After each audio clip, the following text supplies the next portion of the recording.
بسم الله الرحمن الرحيم السلام عليكم داوديال kuna soo dhawaada wararka dhambalka wararka qodobada warkeena aad ku daawan doontaan waxaa ka mid noqonaya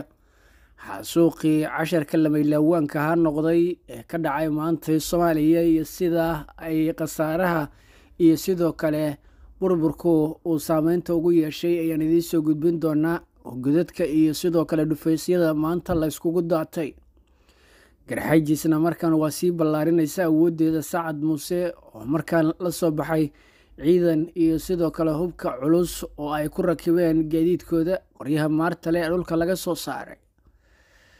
Itoobiyana tababar ayay u soo xirtay ciidan si degdeg ah uga howlgalaya Somaliland kuwaas oo si toos ah hoostagaya madaxweyne Muuse Biixi Cabdi xilli xaal ku adag yahay buurta garxaajis ay degtay ee aaga gacan libaax oo wajigeedu isbedelay ciidanka raadiyo oo geesaha ka fadhiya iyo sidoo kale dhaqdhaqaaqa hubaysan ee ku aadan isballaarinta jimhadda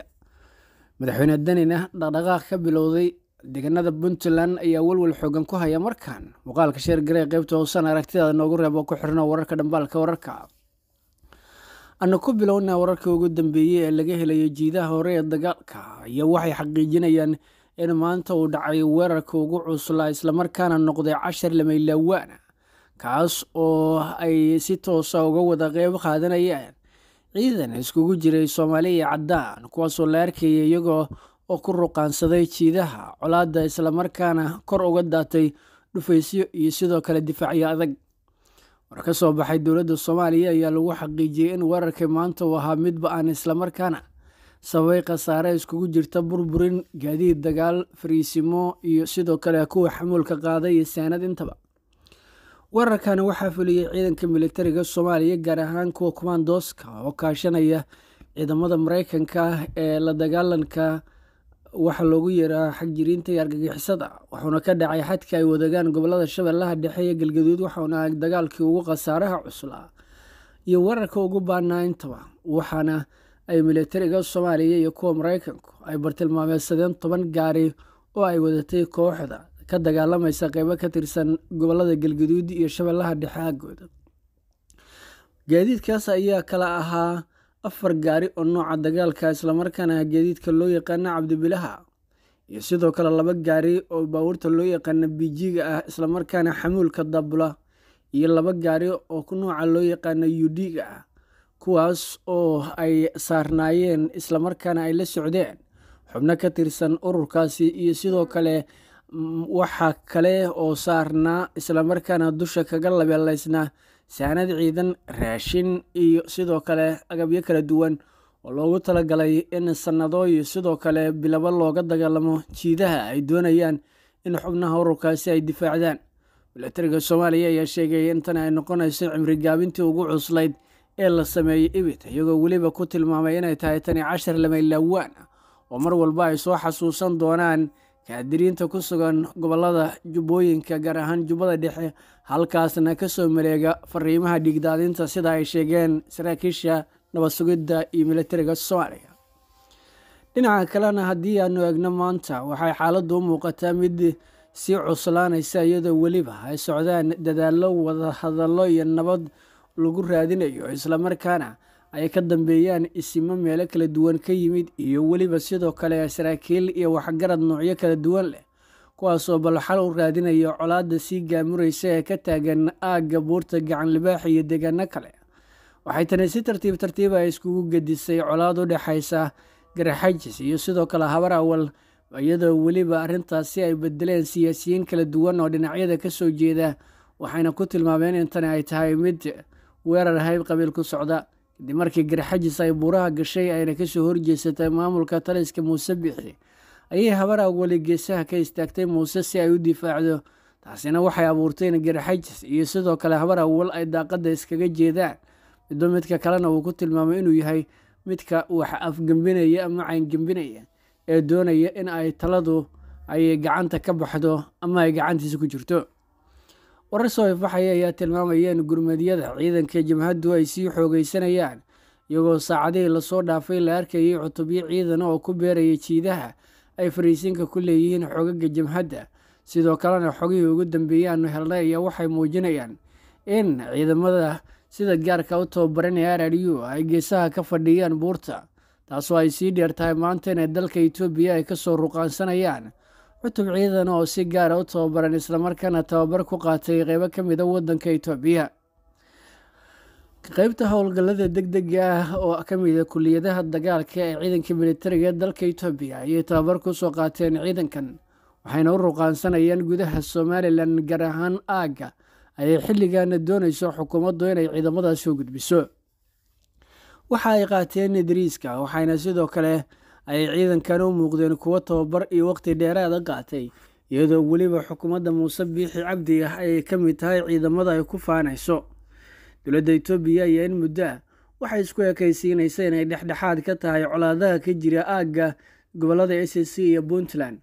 balse ugu dambeyntii waxay u xubsiibatay inay si toos u garab istaagto dowladda federaalku Somaliland, gaar ahaan madaxweyne Muuse Biixi iyo taliskiisa. arrinta ugu muhiimsan ee kaga gol leedahay ayaa ah inay qabsato dekedda degmada Saylac ee gobolka,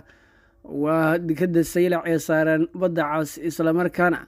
ay doonayaan dowladaha Jabuuti iyo Itoobiya in ay ku kala tartamaan maamulkeeda. dekedan saaran badda cas ayaa waxa ay noqonaysaa mid ka mid a dekedaha ugu muhiimsan dalka, iyadoo weliba xilligan xukuumadda Itoobiya sheegtay inay xoog iyo sidoo kale xeeladba ay ku raadinayso deked ay wax kala soo degaan si toos ah. dadka tirada badan ee boqolaalka kun kor u dhaafay ee gaaraya 100 milyan ka badan, islamarkaana ku sugan gudaha deegaanada dowladda federaalka Itoobiya.